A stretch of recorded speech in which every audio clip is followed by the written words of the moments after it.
प्रारंभिक शिक्षा मेरी जो है गांव से ही हुई। इलाहाबाद यूनिवर्सिटी से 68 में मैंने विश्वविद्यालय से ग्रेजुएशन किया। कैसे भदोही को आपने चुना और भदोही के क्या अनुभव रहे आपके? जो व्यापारी होते हैं इनकी बुद्धि बड़ी तेज होती है, कहीं से कहीं लूप होल खोज लेते हैं। हाँ, जो लोग मिले आप, उनमें कौन कौन लोग मिले? मैं जाति से यादव तो हूँ, लेकिन मैं खूंटे से बना। तो पहले की भदोही और अब की भदोही में क्या फर्क है?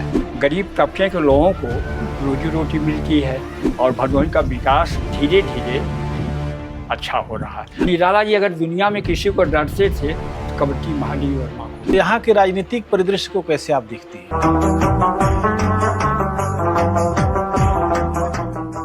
नमस्कार, मैं रामजी यादव आर्काइव के लिए भदोही जिले में हूँ जी।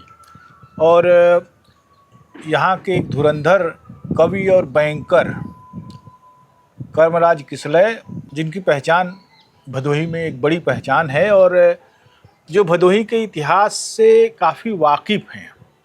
एक बैंकर के रूप में ये कालीन नगरी को उन्होंने बहुत नज़दीक से देखा है और मैं समझता हूँ कि कैसे इसमें उतार चढ़ाव आए, किस तरह का मेयार बना, कौन कौन लोग आए और साहित्यिक रूप से कौन लोग थे, सांस्कृतिक इसकी स्थिति क्या है, आर्थिक रूप से तो खैर ये डॉलर सिटी कही ही जाती है और उसके अलावा राजनीतिक रूप से इसमें क्या क्या बदलाव आते रहे और किन हालात तक ये सारी चीज़ें पहुंची हैं, इसको हम अगर जानना चाहें तो किसी न किसी रूप में कर्मराज किसलय से बातचीत करना ही होगा। कर्मराज किसलय इस शहर की नब्ज पर हाथ रखने वाले एक व्यक्ति हैं, एक जाने माने कवि के साथ साथ वो समाज में जिस तरीके का आवागमन उनका है, आवाजाही जिस तरह की है, वो एक महत्वपूर्ण चीज़ है और मैं समझता हूँ कि उनके उन अनुभवों का लाभ जो है हमको उठाना चाहिए। तो कर्मराज किसलय जी, आपका बहुत बहुत स्वागत है रामजी यादव आर्काइव में। और सबसे पहले तो मैं यही जानना चाहूँगा कि आपका जन्म कहाँ हुआ, कब हुआ, आपकी शिक्षा दीक्षा और आपके जो परिवारजन थे उनमें कौन कौन लोग थे, अभी कौन कौन लोग हैं, किस तरीके का, तो सारा कुछ बताइए। जी। मेरा जन्म जो है 30 जुलाई 1945 को जो है कि गांव में, हमारे ग्राम गोटा, पोस्ट गोपालापुर, जिला जौनपुर में हुआ था जो है। और प्रारंभिक शिक्षा मेरी जो है गांव से ही हुई और प्राइमरी से लेके मिडिल तक और इंटरमीडिएट तक गांव में ही मेरी शिक्षा हुई। प्राइमरी, हाई स्कूल, इंटरमीडिएट के बाद मैं इलाहाबाद विश्वविद्यालय में मैं गया। वहाँ से इलाहाबाद यूनिवर्सिटी से 68 में मैंने विश्वविद्यालय से ग्रेजुएशन किया। इसके बाद मैं और घर, क्योंकि हमारे परिवार के लोग मुंबई सब शहर में रहते थे, तो बड़े भाई और हमारे और 6 भाइयों में सबसे छोटा आप? हाँ, और सभी खेती वाले भाई साहब को छोड़ के सभी गवर्नमेंट सर्विस में, आर्मी, नेवी, एयरफोर्स, अफ्रीका जी। और मुझको पढ़ा रहे थे मिलिट्री साइंस से सब लेफ्टिनेंट के लिए जी। जैसा 80 साल 89 साल की अवस्था में देख रहे हैं, तो वो मुझे पढ़ा रहे थे। लेकिन मुझे क्या था, जैसे होता ना वो स्टूडेंट लाइफ में, हम मिलिट्री में क्या, आर्मी, नेवी, एयरफोर्स में तो है ही हैं, पुलिस विभाग में कोई नहीं, तो मुझे शौक़ था स्टार लगाने का। चोरी से श्याम सूरत उपाध्याय जी, ग्रामीण विकास मंत्री जो हैं थे, जो है अब तो अवकाश प्राप्त हो गए हैं, इसमें इलाहाबाद के नगर अध्यक्ष भी वो रह चुके हैं। तो श्याम सूरत उपाध्याय जी जंघई के रहने वाले थे, दुहिया, तो बड़े हमको चाहते थे कि इस विभाग, ये पुलिस विभाग में जाए जो है। और मुझे नशा थी, मैं बड़ी तैयारी किया था। अब जो देखना, मैं जो स्वस्थ हूँ, पुलिस लाइन इलाहाबाद में मैं बहुत दौड़ा हूँ। और लेकिन जो कहते हैं ना कि जहाँ लिखा होगा आदमी वहीं जाएगा। तो हमें बैंक में जो बड़े भाई हमको कहे चलो तुम बॉम्बे ले चलेंगे, हम कहा भैया आप जाइए, हम आएंगे। कहा नहीं, तुमको अलग कर देंगे। ज़बरदस्ती बॉम्बे ले गए मुझे। तो बॉम्बे ले गए तो वहाँ बड़े भाई हमारे बोले बैक यूपी के पढ़ा लिखा गधा होते हैं। मैंने वहीं कंपटीशन ज्वाइन किया state bank of India 4 area में, और 10 साल स्टेट बैंक में मैं रहा और नेता भी रहा। क्या बात है। उसके बाद 10 साल के बाद मैं ट्रांसफ़र लिया, भदोही आ गया। यहाँ भदोही मेन सिटी में जो ब्रांच थी। बाद में प्रमोशन में मैं गोपीगंज गया। अच्छा। गोपीगंज गया, वहाँ जोगिनका कठौता एक से एक धाकड़ कि वो मैनुअल था, वो रजिस्टरवा तक फाड़ ले जाए समझ, इतने धाकड़ वहाँ गोपीगंज में। और 3 दिन के अंदर पूरी ब्रांच सही कर दिया मैंने। क्या बात है, क्या अनुभव थे, कैसे उन लोगों से आप लड़े? ऐसा है ना कि देखिए कुछ लोग ऐसे हैं ना, कुछ वो एरिया ऐसी है वहाँ पर पड़ाव के पास में, वो तिवारी जी की बिल्डिंग थी और वो बिल्कुल समझिए मैंने उसमें क्या किया कि कोई सिस्टम ही नहीं जो है कि हमने क्या किया कि बड़े साहब के पास जो हमारे चीफ मैनेजर थे, मैंने कहा सर ऐसा है कि एक काम आपको करना पड़ेगा। कहाँ क्या? हम कहा यहाँ मच्छी मार्केट हो गई है, आपका सहयोग चाहिए। कहीं कैसे? हम कहा जब कोई आदमी शिकायत लेके आपके पास आएगा, आप चीफ मैनेजर हैं, कोई आदमी आएगा कंप्लेंट, आप सीधा कहिए जिस डिपार्टमेंट का, चाहे फॉरेन एक्सचेंज या अकाउंट डिपार्टमेंट या कैश डिपार्टमेंट, जिस डिपार्टमेंट का मैटर हो उसके इंचार्ज के पास भेजिए। और विश्वास नहीं करेंगे 3 दिन के अंदर पूरी ब्रांच सही कर दिया लाइन में। एक मैं संस्मरण याद है, बड़े धाकड़ सुमन जो यहाँ ब्लॉक प्रमुख थी, उनके देवर, वो KNPG जो इतना बड़ा विद्यालय के महामंत्री पूर्व कौन सा, तो वो आए लाइन में, तो लाइन न लगा के बाजू में से झांकने लगे। हमने कहा क्या है, लाइन में आइए, अगर यहाँ खड़े हैं तो खड़े ही रह जाएंगे साइड में। मैं इतना सख्त था। अच्छा, ये बताइए मुझे कि बैंक की नौकरी आमतौर पर जैसे आप रिमोट एरियाज में जाते हैं, हाँ। गोपीगंज आप गए। हाँ। गोपीगंज में आप बता रहे हैं कि काफी धाकड़ और गुंडे टाइप के लोग थे। एकदम सही। तो एक बैंकर तो सरकारी आदमी होता है। हाँ। और वो अपराध से बचने की कोशिश करता है। हाँ। और जो खुला हुआ अपराधी है वो अपनी धौंस में चीजों को करता है। तो ऐसी धमकियां अभी आपको मिली?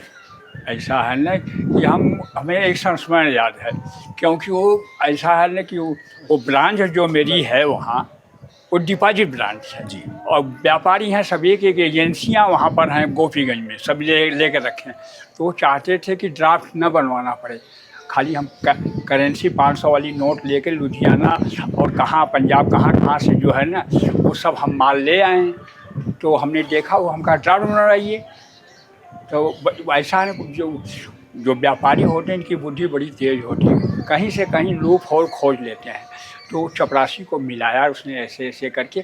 जब मैं स्टैंड पे आया वापस भदोही आने के लिए, तो पहले तो गाड़ियाँ इतनी चलती नहीं थी, गणेश जी चलते थे, या तो अपने साधन से आप जाइए। तो वो क्या हुआ कि मैं जैसे स्टैंड पे आया, 2 आदमी, एक आदमी पड़ाव पर इस साइड से, एक आदमी इस साइड से आ करके, एक आदमी ने वो लोग धमकी दिए कि ऐसा है आपने 500 की नोट नहीं दिया और मैं ले लिया। तो वो कुछ आगे बढ़ना, कुछ शब्द बोलना चल, तब मैंने उसको उंगली उठा के कहा सुनिए, मेरा नाम KL यादव है, मैं ऑलराउंडर हूँ और ये सोच के आप आगे बात कीजिए। और दोनों की सीटी पिट्टी बंद हो गई। और नहीं जान रही मेरी रिश्तेदारियाँ वहाँ पर हैं। भदोही जब आप आए, हाँ, तो भदोही आपके गोपालापुर से काफी नजदीक। हाँ। और भदोही के आप स्थायी निवासी भी हो गए। तो कैसे भदोही को आपने चुना और भदोही के क्या अनुभव रहे आपके? भदोही इसलिए मैंने चुना कि गांव की राजनीति बहुत गंदी है। मैं पहले सोचा कि मरियाहूँ ट्रांसफ़र ले लेंगे, मरियाहूँ। फिर बाद में सोचा मरियाहूँ बहुत करीब में है, लोग परेशान करेंगे, कोई काम होगा चलिए भाई यादव जी के पास चलिए, वहीं पर जैसा। फिर हमने जौनपुर वो अपना ऑप्शन दिया, और जौनपुर में फिर सोचा यहाँ कोर्ट कचहरी यहाँ है और लोग यहीं पहुँचे, कोई बात होगी तो अगर लेट हो जाएंगे चलिए इनके यहाँ रुक जाएं, पैसा लेना होगा तो भी कहेंगे चलिए ले लेते हैं, बाद में दे देंगे। जौनपुर भी मैंने समझा ठीक नहीं है। तब मैंने वहाँ कानपुर आकर के, मैं यूनियन में था ही, नेता लोग हमको अच्छी तरह जानते थे, हमको भदोही चाहिए। तो मेरा ट्रांसफ़र जो भदोही हुआ, तो भदोही फिर मैं यहाँ आया और फॉरेन से यहाँ पर, तब वो मैं फॉरेन चेन देखता था। इसके बाद प्रमोशन हुआ, गोपीगंज गए जैसा बताए। फिर गोपीगंज से भी हमको यहाँ की जो यहाँ जब एक कमर्शियल ब्रांच खुलने लगी कारपेट को डेवलप करने के लिए, खुशियाँ माधव सिंह और भदोही को बना करके कमर्शियल ब्रांच, तो मुझे ले आए वहाँ देखने के लिए। निर्यात भवन में हमारी ब्रांच थी। अब आज के वर्तमान समय में वो रजपुरा चली गई है, वहाँ पर जो है चल रही है, अच्छी ब्रांच चल रही है और काफ़ी पूरी इसमें बम्बई की तरह डेवलप हुई है एकदम वो ब्रांच जो है। हम एक संस्मरण बताएं कि मैं वहाँ गया, जब देखा एक पाल जी हमारे वो चीफ मैनेजर होके आए हुए थे, नेम प्लेट मैंने देखा और मैं गया, मैंने उनसे कहा मैं आई कम इन सर? कहें बिल्कुल आइए बैठे। हमने कहा सर इसी शाखा से 2001 में 22 साल पहले 22-23 साल पहले मैं इसी शाखा से मैं रिटायरमेंट हुआ हूँ, मैं फॉरेन सेक्रेटरी था। मुझे कह रहे हैं यादव जी मैं आपके लड़के के समान हूँ। वो संस्मरण मुझे याद आता है, हाँ, कि और वो चीफ मैनेजर है भाई, यंग ब्लड एकदम बिल्कुल। जी जी। हाँ, बड़ी अच्छी ब्रांच चल रही है और बड़ा सम्मान अभी भी। इस वक्त मैं पूरे पेंशनर एसोसिएशन का जिले का सचिव भी हूँ। जो हमारे रिटायर्ड कर्मचारी हैं, चाहे विधवा हों चाहे पेंशनर हों, जितने हैं हमारे स्टेट बैंक के, सबका मैं हर 28 को हमारी स्टेट बैंक में मीटिंग होती, मैं बैठता हूँ वहाँ, कोई समस्याएं होती हैं उनको सुलझाता हूँ। और एक भी हिदायत है मेरी, मैंने एक बार मीटिंग में देखा एक हमारा चपरासी था, पढ़ा लिखा नहीं था, हमने वो कहाँ गया, कोई बोले नहीं लाइन में कहीं खड़े होंगे। अरे हमका जो आदमी 60 साल सर्विस किया है वो लाइन में क्यों खड़ा होगा। मैंने देखा कि उस वास्तव में वो कैश ऑफिसर के वहाँ लाइन में खड़ा। हमने उनको कहा, हम कहा सर ये बताइए जो आदमी 60 साल का सर्विस करके और 20 साल पहले रिटायर हुआ आप लाइन में खड़ा किए। कहें सर ऐसा है, मैं नहीं बोला हूँ। हमने कहा कभी भी ख्याल रखिए हमारे पेंशनर लाइन में न खड़े हो। किसले जी, भदोही में एक आपका समाज है बड़ा, जहाँ आप जाते हैं, लोगों से मिलते हैं और आपका मैंने अगर कहा जाए कि अगर आप न मिले जुलें तो आपके पेट का पानी न पचे। तो ये सामाजिकता कैसे आपने अर्जित की? नहीं ऐसा है, मैं शुरू से ही ऐसे ही रहा हूँ और मैं कहना नहीं चाहिए कि कुछ हमारे यहाँ जैसे जब परिवार में धन आते हैं, संपत्ति बढ़ती है तो खान पान में कुछ नई पीढ़ियों में कुछ परिवर्तन आ जाते हैं। कुछ हमारे परिवार में अकाल मौत हुई तो मैं निश्चित किया कि मैं गया करने जाऊंगा। हमारे हिंदू धर्म में ऐसा है कि गया, तो मैं गया करने के लिए मैं तैयार हो गया। लड़के हमारे गाँव में गए, तो गाँव में गए, परिवार में कहे कि हमको कोई तकलीफ़ नहीं है, पापा अकेले गया नहीं जाएंगे, घर के लोग जाएं। तो भतीजा पोता ऐसे 4-5 लोग तैयार हुए, गया साथ में गए थे, इटिका गाड़ी करके 2-3 दिन के अंदर गया करके आ गए। और वो गया करने से मैं और मजबूत हो गया। अच्छा ये बताइए कि यहाँ जो लोग मिले आपको, हाँ, उनमें कौन कौन लोग मिले?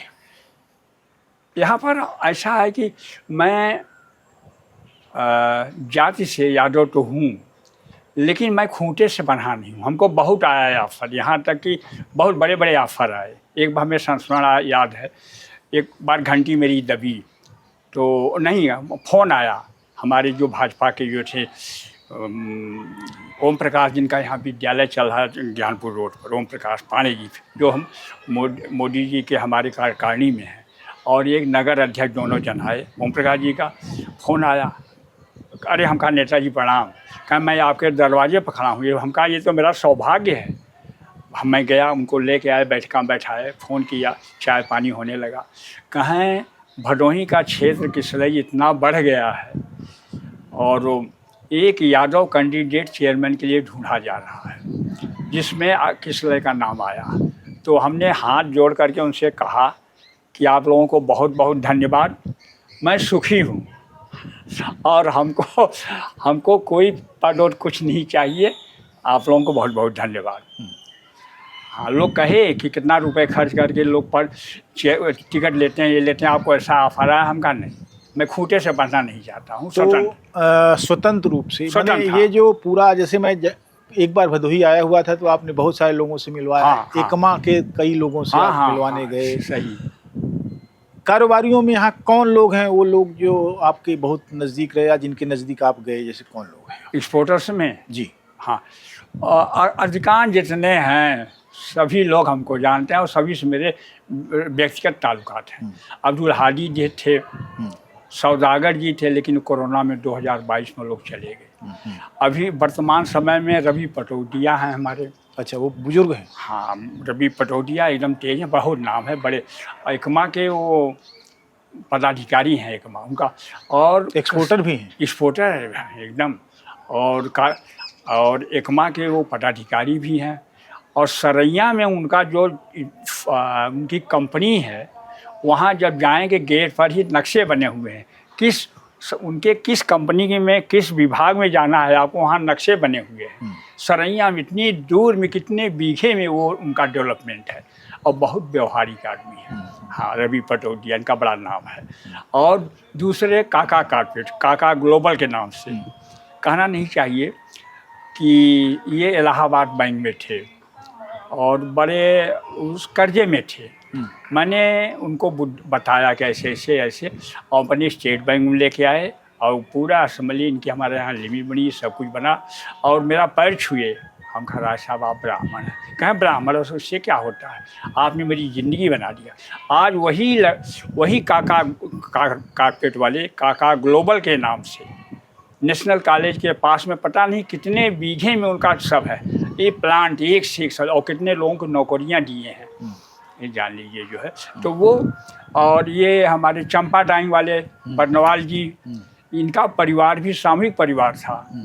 और वो डाइंग प्लांट से लेके कारपेट से लेके आज उनकी बिल्डिंग जो वहाँ पर हमारा लिपन चौराहे पर उनकी बिल्डिंग है, बहुत बड़ी बिल्डिंग। व्यापार वहाँ उनका वो है, व्यापारियों का वहाँ पर वो होता है, संगठन है। तो और कौन लोग हैं? और गोपीगंज में हमारे हैं, ये उनका नाम है, देखिए नाम नहीं क्या, बर्नवाल नहीं बर्नवाल, ये तो बर्नवाल ग्रुप थे हमारे भदोही वाले। हाँ, और गोपी में प्रहलाद दास गुप्ता का नाम सुने होंगे, बैरी कंगना और कौन सा जो पिक्चर बनाए हुए थे वो भी उनका वो कारपेट काम चलता है और अच्छा है उनका नाम सम्मान सब बहुत अच्छा है गोपीगंज में। और खमरिया के तरफ पहुँचेंगे, खमरिया क्या कहेंगे, और वो वहाँ पर हमारे आइडियल वाले हैं, आइडियल कारपेट इंडस्ट्री। हाँ, लल्ला राम तो एक्सपायर करके कोरोना में हेलीकॉप्टर से वेदांता जा रहे थे, उनका देहांत हो गया। श्री राम जी हैं उनके छोटे भाई, बहुत व्यवहारिक, बहुत अच्छे। और नई पीढ़ियाँ सब आ गई हैं उनके यहाँ। कारपेट में भी हैं आपके, वहाँ बनारस में भी उनका हॉस्पिटल वो है, होटल वगैरह है वो करके। हाँ, बड़े अच्छा। और तो वैसे आपका लंबा एक संग साथ लोगों के साथ सब अच्छा, भदोही जिला अब धीरे धीरे बढ़ता जा रहा है। मैंने अभी उस तरह का मैंने शहरी कल्चर नहीं है, लेकिन शहर धीरे धीरे फैल रहा है। हाँ, बढ़ता जा रहा है चारों हर दिशा में। तो यहाँ का जो मैंने सांस्थानिक विकास है बहुत ज़्यादा उस तरीके का नहीं है। तो पहले की भदोही और अब की भदोही में क्या फ़र्क आया है? अब यहाँ की जो पहले जो हमारे रास्ते थे, गलियाँ थीं, यहाँ का जो है सब बहुत ही सकरे थे। अच्छा, उसके साथ साथ साफ सुथरे नहीं थे। अब तो काफ़ी विकास कर गया। कोई भी गली में जाएंगे आप एकदम महसूस होगा कि इंटरलॉकिंग वगैरह, लाइट की व्यवस्था, सफाई की व्यवस्था सब पहले से बेहतर है। हाँ, तो ये बताइए मुझे कि भदोही में इतना बड़ा कारोबार है कालीन का, कालीन से लोगों ने बहुत पैसा कमाया। हाँ। लेकिन इन लोगों ने मिलकर कोई इस नगर के उत्थान के लिए क्या किया, ऐसा आपको कुछ लगता है? हाँ, उत्थान के लिए क्यों नहीं किया है जो है। और एक तो सबसे बड़ी चीज़ जो गरीब तबके के लोगों को रोजी रोटी मिलती है, कारपेट की जो बुनाई करते हैं। अच्छा, इसके बाद काटी से संबंधित जो डाइंग होता है उसमें भी हमारे वो होते हैं, टेढ़ा भी लगाना होता है उसमें भी कारीगर होते हैं। और बहुत तरह के काम हैं, छोटे मोटे से लेके और भी स्पोर्ट तक समझिए। हमारे आसपास के जो पढ़े लिखे लोग हैं वो भी उनकी कंपनियों में, कोई स्टोनो है, कोई बाबू है, कोई कैशियर है। और बहुत जैसे काका का मैंने लिया नाम, अब उनके कंपनी में चले जाएंगे, कोई ऐसे हर तरह का स्पिनिंग से लेके एक तरफ से पूरी तैयार होती है पूरा। और उसमें लेडीज़, महिलाओं के, पुरुषों के साथ साथ महिलाएं भी काम करती हैं। हाँ, ये चीज़ है, रोजी रोटी उनसे मिल रही है। और भदोही का विकास धीरे धीरे अच्छा हो रहा है। अब तो यहाँ पर हमारे उसमें हो गया है ना, वो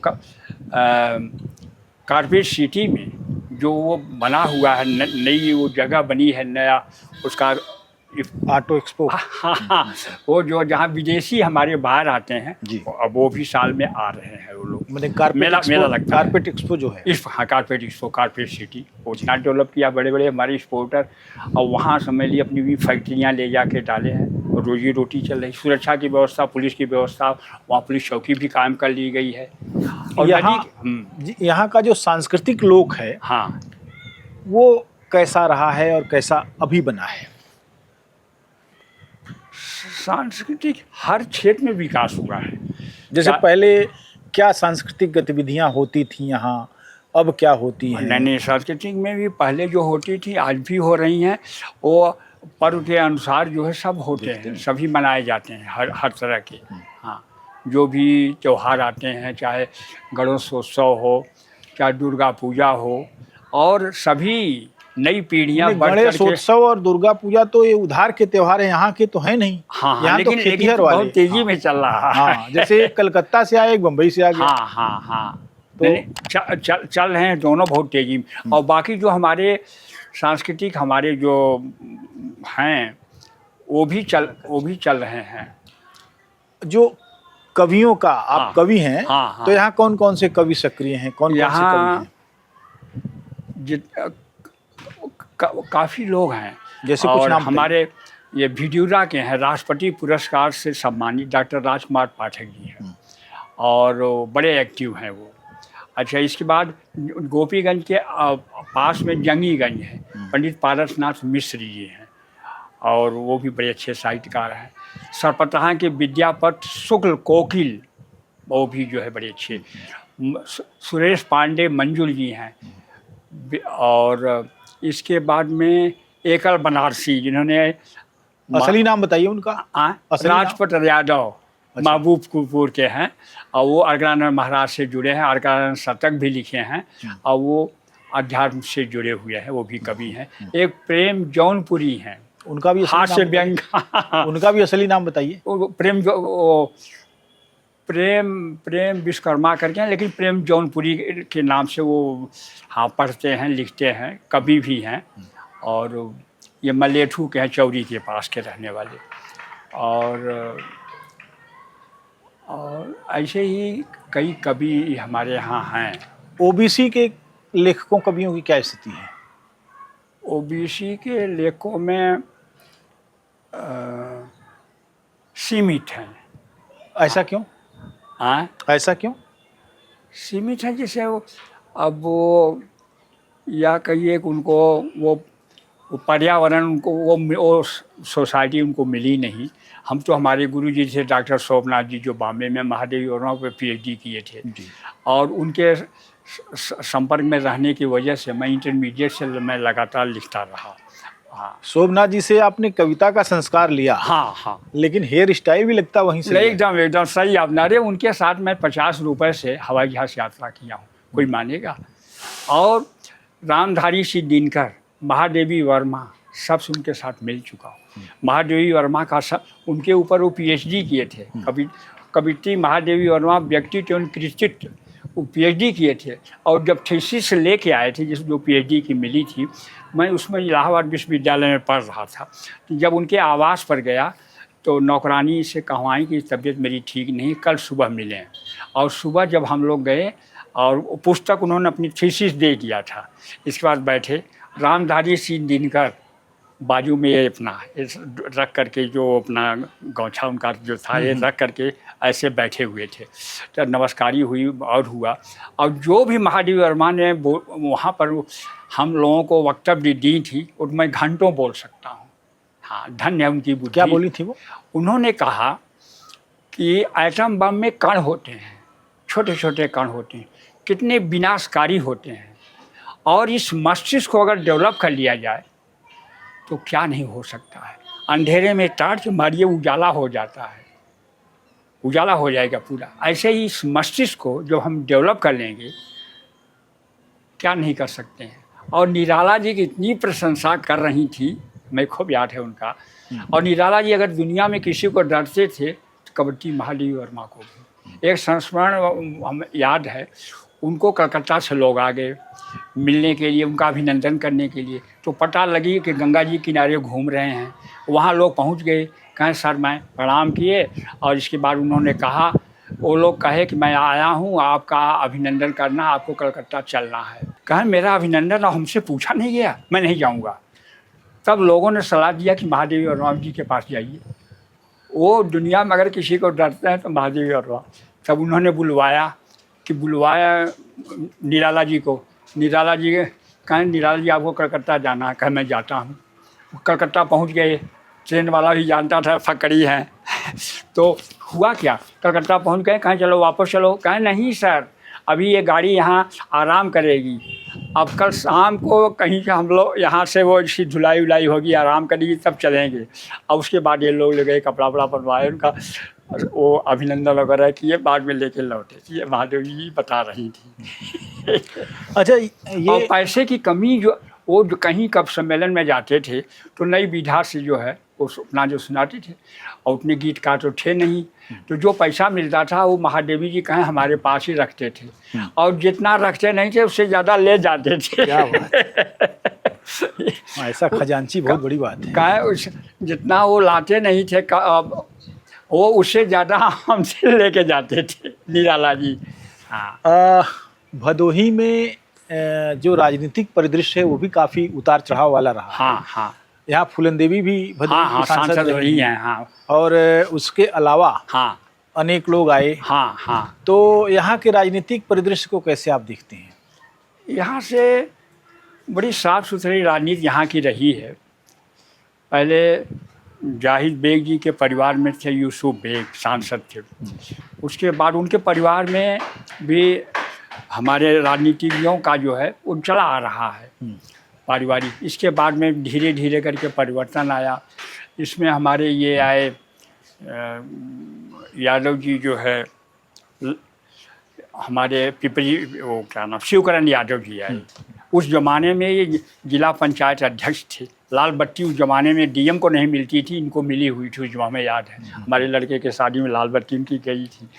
तो ऐसा हुआ कि और शिवकरण जो है बहुत अच्छा किए, बड़ा मान सम्मान और खूब उनका और समाज का और भी जो है कार्य करने में बड़े बड़े ही रुचि रखते थे जो है।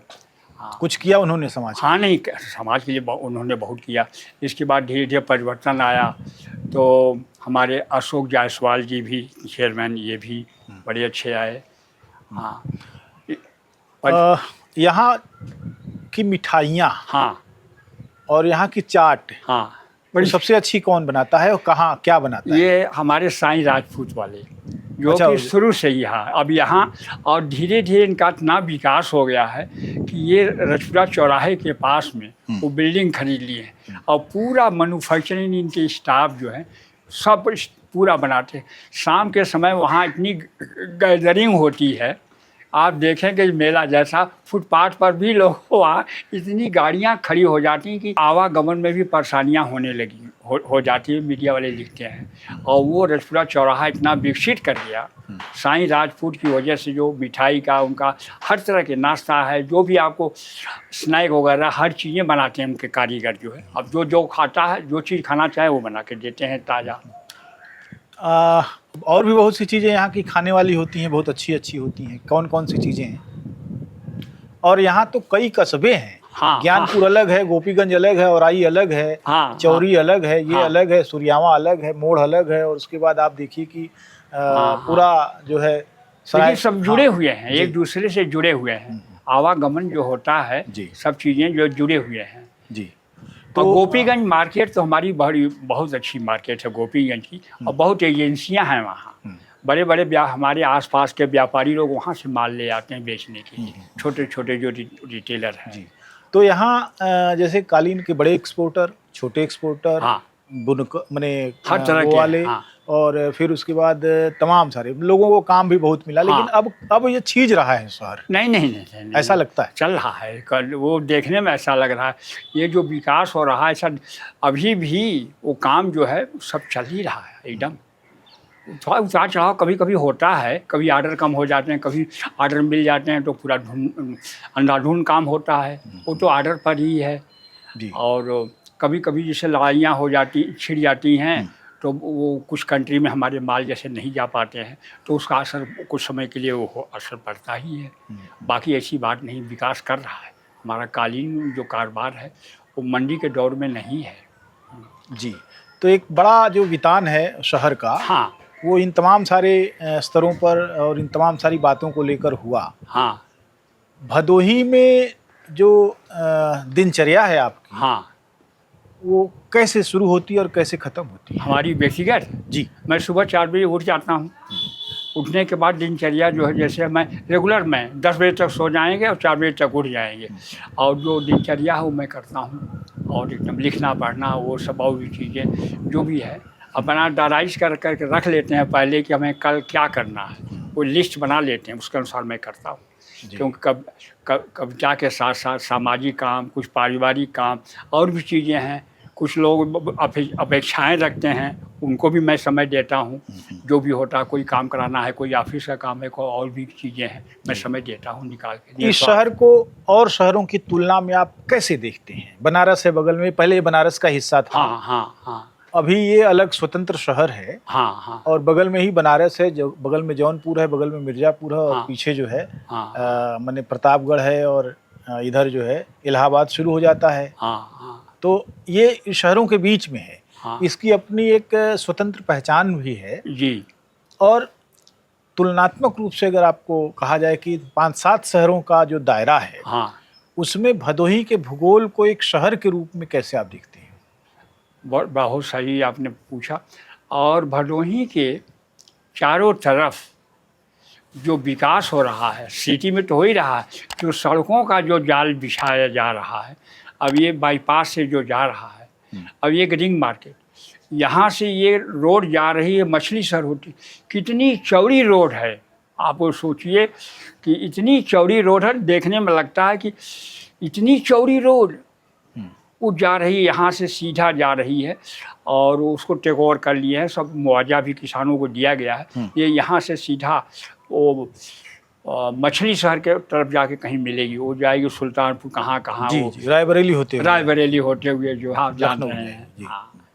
वो तो जा ही रही, उसको और चौड़ा कर देंगे। और चौड़ा करेंगे, बहुत बहुत बहुत चौड़ी रोड जा रही है। और साथ साथ ये नहीं है, किसानों को जो ज़मीन ली जा रही है पूरा पैसा उनका दे रहे हैं, मुआवजा भी, उसमें कोई शिकायत नहीं। तो ये शहर आपको लग रहा है कि आने वाले दिनों में काफ़ी फैल जाएगा? हाँ हाँ, और चीज़ें भी बढ़ेंगी। हाँ हाँ। और एक जो आखिरी प्रश्न मेरा ये है कि सारे शहर जो हैं, हाँ, उन्होंने जो प्रभाव डाला है, हाँ, वो व्यक्तिवाद को ज़्यादा माने जगह मिली है और सामूहिकता ख़त्म हो रही है। नहीं ऐसी बात तो नहीं है। उसका कैसे स्वरूप देखते हैं आप? नहीं ऐसी बात नहीं है। और वो हर तरह से सामाजिक रूप से बिना भेदभाव के, जाति संप्रदाय के कोई भेदभाव नहीं है यहाँ। एक जो कह रहे हैं कि वो एक मिसाल है यहाँ, हमारे जो हिंदू मुस्लिम जो मिल करके यहाँ रहते हैं, और भाईचारा जो यहाँ पर है, ये बहुत ही सराहनीय है जी। कभी भी ऐसी कोई बात नहीं है। हर त्यौहार मिलजुल कर मनाते हैं सभी। किसले जी, आपने मौखिक इतिहास के क्रम में भदोही का एक पूरा जो खाका रखा हमारे सामने, उसमें बहुत सारी नई नई चीज़ें जो लोग नहीं जानते वो भी आईं, और आपके अपने व्यक्तिगत अनुभव भी उसमें आए, और साथ साथ जो है शहर भी उसमें आया, शहर का खान पान आया, कौन सी दुकान अच्छी है जहाँ से चीज़ें अच्छी मिल सकती हैं। आपने हमको समय दिया, और मौखिक इतिहास के जरिए से हम भदोही को जिस तरीके से जानने की कोशिश कर रहे हैं उसमें थोड़ा इजाफा हुआ। इसके लिए आपको बहुत बहुत धन्यवाद। नमस्कार। नमस्कार। नमस्कार।